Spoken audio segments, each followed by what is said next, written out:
bom dia. Mais um devocional aqui para a gente poder se tornar grandes homens e mulheres de Deus. Creio que você pode se tornar um homem de sucesso e uma mulher de sucesso para a glória do Senhor Jesus. Amém? Então vamos lá.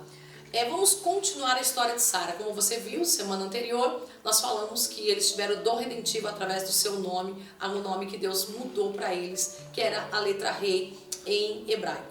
Hoje nós vamos falar um pouquinho da história dessa mulher, Sara, e também, logo por conseguinte, vamos falar de Abraão dentro da história. Aonde Sara nasceu? Sara nasce na Ur dos Caldeus, ok? Ela é meia-irmã de Abraão. Como assim meia-irmã, pastora?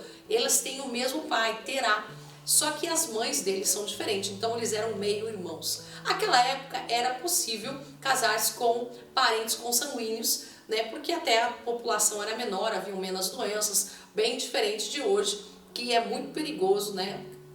Casar-se com parentes consanguíneos e vir com várias enfermidades e doenças, como nós sabemos pela medicina. Então, olhando aí, o local que ela nasceu foi na Ur dos Caldeus. E ali também viveu ali em Harã, né? Época 1830 a.C., a idade dela, ela morre com 127 anos e ela anda em Canaã e no Egito, Canaã e no Egito. Canaã é Caná da Galileia. Então, a partir daquele momento, Sara, então, ela está nesse tempo. Qual o relacionamento de Sara com Deus? Bom, Sara é conhecida como uma mulher de fé que esperou fielmente em Deus e o agradou. E o seu espírito manso e tranquilo, inclusive isso está lá em 1 Pedro 3, 4 e 6 e Hebreus 11, 11. Sara tinha muito temor a Deus e teve a oportunidade de lhe preparar um banquete. Veja a honra dessa mulher, que ela pode preparar um banquete para Deus. E ela faz o primeiro pão sem fermento. Deus ensina Abraão e Sara a ceiar. A Santa Ceia do Senhor que hoje nós tomamos vem através de Melquisedeque, em que Melquisedeque, rei de Salém, ceia com Abraão e Sara. E ali a vida deles é totalmente transformada. Pense, essa mulher teve a bênção de dar um banquete para o próprio Deus. O relacionamento dela com Deus era pessoal e ela tinha o temor de Deus. Bom, seu esposo é Abraão, seu filho é Isaque, que se chama, quer dizer riso, porque Sara ri quando Deus diz para eles e fala assim, olha, e a sua mulher terá neste tempo mesmo, ela terá um filho. Gente, ela tinha 90 anos de idade, Abraão tinha 100 anos de idade, ou seja, qualquer um de nós, se Deus viesse agora, falasse aqui, por mais que você se diga espiritual e Deus fala, olha, você vai ter um filho agora, você também ia dar risada, né? Ia falar, como? Mas a gente nem tem mais nada, né? Abraão ficou tão poderoso que depois nem ficou só com a Sara, né? Depois ele casa de novo, tem vários filhos, né, com outras mulheres, mas a promessa estava através de Sara e por isso Sara é uma mulher que é uma mulher transformadora de sociedade. Bom, o seu sogro, além de sogro, era seu pai, que é Terá. Seus meio-irmãos era Abraão, Naor e Harã, eles eram os meio-irmãos. O sobrinho dela é Ló e as pessoas envolvidas, além de Agar e Ismael, que é a serva egípcia, né, no qual, né, aqui você percebe que Sara ela dá uma errada e ela não resolve escutar o tempo de Deus. Ela tenta dar uma descendência a Abraão através da sua escrava e isso traz um problema para ela nas gerações conseguintes e as maiores brigas que há em Israel com aquele povo, né, os ismaelitas. É por causa disso, é porque Sara não quis ouvir a voz de Deus, não teve paciência para aguardar o tempo de Deus para vir Isaque. Bom, além disso, ela conhece os reis do Egito, os reis de Gerar e também o anjo do Senhor, que é o próprio Senhor Jesus Cristo. Bom, vamos dar um resuminho aqui da vidinha dela. Ela fala assim, Sarai ou Sara foi a única mulher na Bíblia na qual se registra a idade dela. Por isso, vamos fazer uma breve biografia pelos seus anos de vida. No primeiro ano, Sarai nasce na Ur dos Caldeus, na cidade abaixo da Mesopotâmia. 10 anos antes havia nascido Abraão, seu meio-irmão, por parte de pai e futuro esposo. No início da vida na terra, era normal, então falamos sobre isso. 30 anos depois, a Bíblia não deixa registrado com quantos anos ela se casa com Abraão, mas intuímos que foi na nossa juventude, perto ali dos anos 30 de Sarai. ela descobre que era estéril e não tinha filhos, em Gênesis 11, 29 e 30.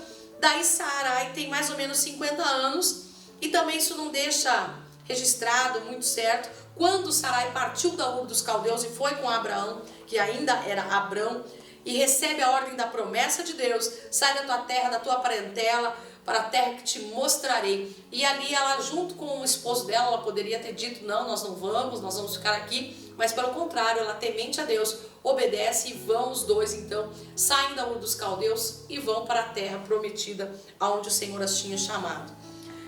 Junto com eles vai Terá, o sogro e pai de Sará, e o sobrinho Abraão e Ló. Sobrinho de Abraão, Ló. 65 anos, mais ou menos, ela tinha, morre o pai dela e de Abraão, e ela continua na companhia de Ló, e eles partem de Arã para Canaã. Lá eles foram conhecendo toda a extensão da terra, os seus descendentes, onde os seus descendentes iriam morar, e a fome vem sobre toda a terra. Aí o Senhor os leva ao Egito, e lá Sarai é requisitada na corte de Faraó. Tamanha beleza era essa mulher era linda, tanto que eles tinham combinado de falar que eles eram irmãos, e era verdade, eles eram meio irmãos, né, por parte de pai. E aí eles combinam. Quando ela entra dentro da corte lá, Faraó descobre a verdade e dá tudo que é necessário para eles partirem, e provavelmente foi nessa época que ela ganha a escrava egípcia Agar, provavelmente bem nessa época que ela sai do Egito então e parte. Aí ela está com mais ou menos 76 anos, depois de tantos anos ela ainda continua linda, bela, mas não tinha filhos. Eles voltam à terra de Canaã, e Sarai então entrega sua serva Agar, como eu tinha comentado antes, para engravidar de Abrão. Com todos os percalços, Ismael nasce, mas Sarai não o torna seu filho como havia pensado, né? Então ela não faz dele o seu filho, até porque esse não era o plano de Deus. Aí ela chega mais ou menos a 89 anos, era primavera, o Senhor visita Abrão, e este lhe prepara um banquete e delega a Sarai a tarefa de fazer os pães da melhor farinha e sem fermento, para a visita do mais ilustre que eles já tinham recebido. Deus muda o nome de Abrão para Abraão e o nome de Sarai para Sara, como nós já explicamos, mudando, trazendo assim a promessa de uma descendência numerosa sobre a terra, que se estendia também a ela. Ao ouvir que o Senhor dizia por trás da tenda, ela está escutando lá por trás, né?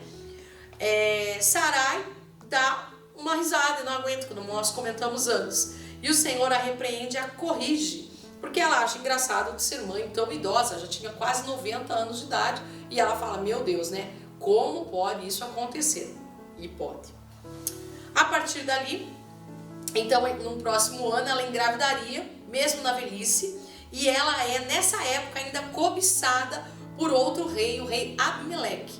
Ali eles haviam já combinado que ela era irmã dele, então eles falam para Abimeleque, mas dentro, as mulheres da casa de Abimeleque, todas ficaram estéreis. E é assim que Abimeleque descobre que Sara era a esposa de Abraão. Opa, a partir desse momento Abimeleque chama eles e fala: vocês vão deixar eu cometer esse delito? Eu não acredito nisso. Então, a partir desse momento, Abimeleque não chega a conhecer Sara, e Sara é dispensada da presença dele, e inclusive as suas mulheres, as mulheres de Abimeleque, cura-se a esterilidade de todos eles, e todos voltam novamente a ser procriadores, né? Então, lógico, Sara não tem outro marido a não ser Abraão. Com 90 anos, Sara enfim engravida, dá à luz a um lindo menino, e o nome que Deus escolheu é Isaque, que significa riso, ou seja, ele não era apenas, como as pessoas falam, filho da mão direita, mas ele era o riso de Sara, a alegria, né? Então, Sara riu de felicidade também por achar engraçado amamentar na sua velhice. A bênção de Deus trouxe à terra uma novidade milagrosa: uma anciã torna-se a mãe de primeira viagem, provando que para Deus nada é impossível. O mesmo que Deus faz logo mais à frente com Isabel, né? A também parente de Maria, que foi a mãe de Jesus, nosso Senhor e Salvador. Quando você vê, Isabel já era idosa e eles já estavam com os órgãos amortecidos. Deus faz da mesma forma, provando que Deus é o Deus de ontem e é o Deus de hoje, o Deus do antigo pacto, o Deus do novo pacto. E através dali Deus mostra que nada é impossível para Deus. Todas as coisas são possíveis àquele que crê. E terminando essa história, dentro disso, quando nós vemos ali, com 93 anos, Isaac foi desmamado, ele fica mamando 3 anos, isso não é para você fazer hoje, amém, amados? Né? Ninguém vai ficar amamentando aí, isso foi da época. Né? E Sara fala com Abraão para despedir Agar e Ismael, porque, segundo a palavra de Deus, Ismael não herdaria com Isaac. Com 127 anos, Sara morre e Abraão realiza um grande sepultamento com direito a um cemitério especial no campo de Macpela, comprado por 400 peças de prata, que correspondia a 4,8 quilos de prata. E Isaac ficou profundamente triste com a morte de sua mãe e foi ser consolado por Rebeca, sua esposa.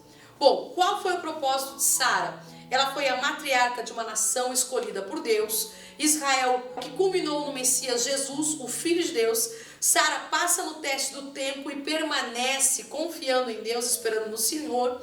E toda a sua espera foi recompensada com alegria. Ela morre com a esperança de que Deus faria através do seu único filho. Ela é a primeira heroína na fé, que consta lá na lista de Hebreus 11, tal qual Abraão é o pai da fé. Sara é a mãe espiritual das mulheres cristãs de todas as épocas, pois ela é um ícone de beleza e um exemplo de mulher de Deus, esposa e mãe. Amém? O que eu devo imitar? Eu devo imitar de Sara. Eu devo imitar a persistência dela de continuar na presença do Senhor, de ser uma mulher de fé, a beleza interior que Sara possuía. Sara tinha um espírito manso e tranquilo. Eu devo imitar a submissão dela ao seu marido, porque ela era uma mulher temente a Deus e submissa ao seu marido, como nenhuma outra mulher. Ela inclusive pega todos os seus bens e vai embora com o seu marido, sai da Ur dos Caldeus, larga a sua terra, larga a sua parentela e vai para a terra que o Senhor disse a ele que ela não sabia, que Deus iria mostrar ainda e nem havia mostrado a Abraão. Eu devo imitar a fé dela, a confiança que ela tinha no Senhor e através do que Deus faria o impossível.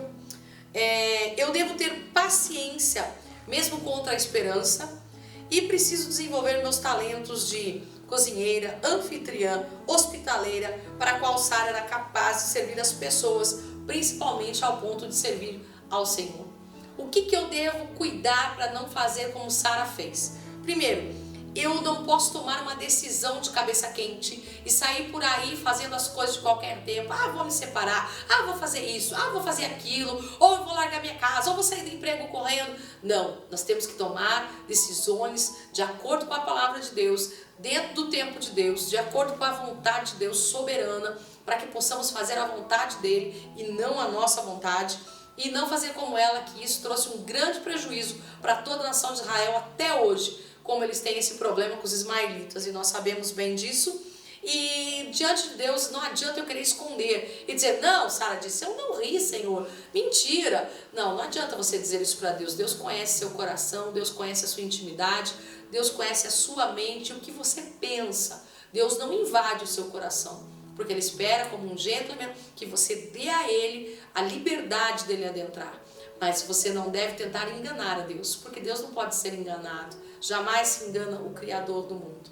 E outra coisa que você deve fazer, acreditar. Se eu fosse Sara, eu acreditaria hoje que todas as coisas são possíveis para Deus, porque o nosso Deus é o Deus do impossível. Creia nisso. Deus é o Deus do impossível para você? Se Ele não é, que essa mensagem possa confortar o seu coração e você possa crer que Ele faz coisas impossíveis. Sara é apenas um detalhe, Isabel é outro detalhe, porque para Deus nada é impossível. Deus os abençoe, um beijo e uma boa semana. Fiquem na presença de Deus.